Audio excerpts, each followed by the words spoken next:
ভাবি দেখো একবার, খালি ওই হিন্দু হিন্দু করে দৌড়িলে হবে না। আমিও তো হিন্দু। মমতা মাঝি কি মুসলমান না শিখ? মমতা মাঝি হিন্দু। হিন্দু মুসলমান সবাইকে নিয়ে আমরা একসাথে চলবে চাই, একসাথে থাকতে চাই।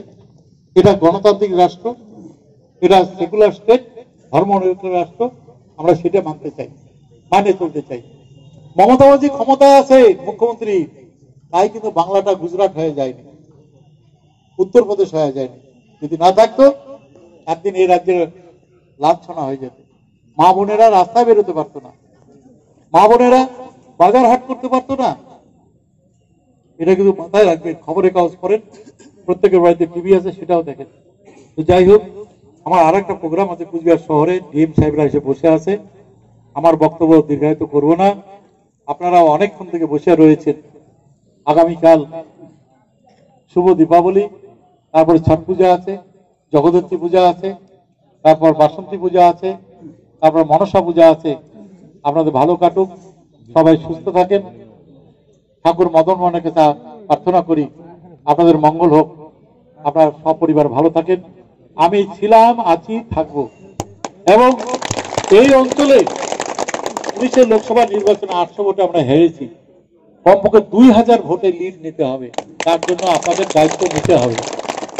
যুবর সভাপতিটা আজকে হবে না। যারা যারা সভাপতি হতে চান প্রস্তাবগুলো মনোজের কাছে দিবেন। আমি ওটা দেখে অঞ্চল নেতৃত্বের সাথে কথা বলে যোগ্য একজনকে সভাপতি করব, কাউকে কার্যকরী সভাপতি করব, কাউকে সাধারণ সম্পাদক করব, কাউকে সেক্রেটারি করব, কাউকে কমিটির মেম্বার করব। মহিলা কমিটিটাও কমলেশ্বরকে বলবো, এত মহিলা আছে না, আপনারাই নাম প্রস্তাব করবেন। যারা কাজ করতে তাদের নিয়ে কমিটি করা হবে। প্রত্যেক বুথে কমপক্ষে 10টা করে দল আছে, 100 করে মহিলা আছে।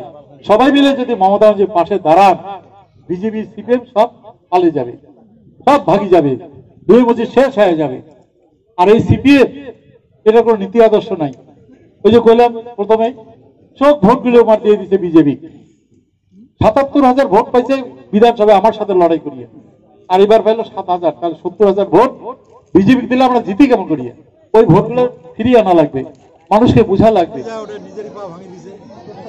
হ্যাঁ, আর যারা এদের কাছে তো আমরা আর কিছু আশা করতে পারি না।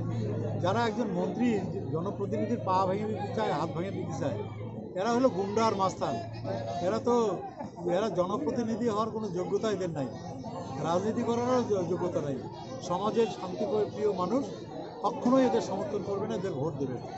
তো সেই ক্ষেত্রে আমি বলি, চিন্তা করি না, মানুষের বিচার করবে এবং ভোটের বাক্সে আগামী নির্বাচনে মানুষই এই ব্যাপারে জবাবটা দিবে ব্যালটের মাধ্যমে। আপনার কেন্দ্রে আপনাকে ঢুকতে হুঁশিয়ারি নিশীথ প্রামাণিকের, কি বলবেন? ওর বাপের দম আছে? নিশীথ প্রামাণিক কি রাজবংশী? ও তো রাজবংশীরা চিৎকার করে মহারাজার মুকুট পরে ঘুরে বেড়ায়।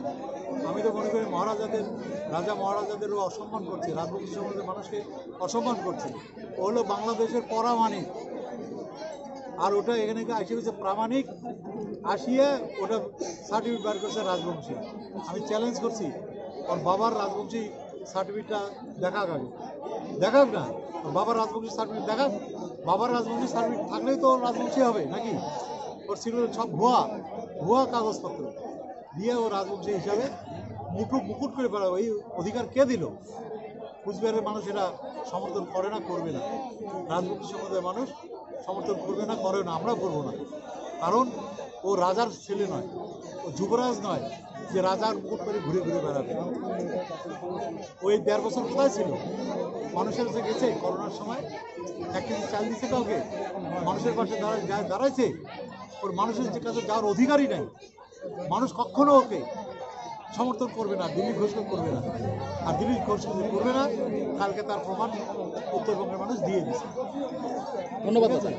অন্যের জন্য খাল খুলে নিজের